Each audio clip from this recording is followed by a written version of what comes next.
গাজার পশ্চিমাঞ্চলে একই পরিবারের ৩০ সদস্যের মরদেহ উদ্ধার করা হয়েছে। ১৬ ডিসেম্বর গাজার সিভিল ডিফেন্স কর্মীরা একটি বিধ্বস্ত বাড়ির ধ্বংসস্তূপ থেকে তাদের মরদেহ উদ্ধার করে।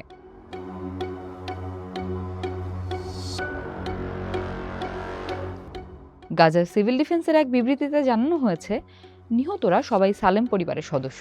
২০২৩ সালের ১৯ ডিসেম্বর গাজার সিটির আল রিমাল এলাকায় ইসরায়েলি বিমান হামলায় তারা নিহত হয়েছিলেন।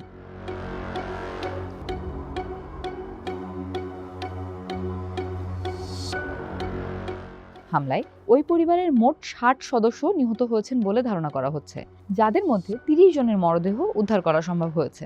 গাজা উপত্যকা জুড়ে ধ্বংসপ্রাপ্ত ভবনগুলোর নিচে চাপা পড়ে থাকা হাজার হাজার ফিলিস্তিনিদের খোঁজে সিভিল ডিফেন্সের পক্ষ থেকে একটি বিশেষ অভিযান শুরু করা হয়েছে। সংস্থাটি জানিয়েছে, একটি এক্সক্যাভেটর সহ সীমিত সরঞ্জাম ব্যবহার করে ধ্বংসস্তূপ থেকে মরদেহ উদ্ধারের কাজ অব্যাহত থাকবে।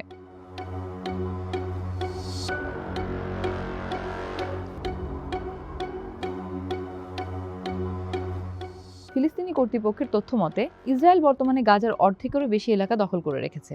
তাদের নিয়ন্ত্রণের বাইরে থাকা অন্যান্য এলাকাগুলোতেও ফিলিস্তিনিদের লক্ষ্য করে হামলা চালিয়ে যাচ্ছে।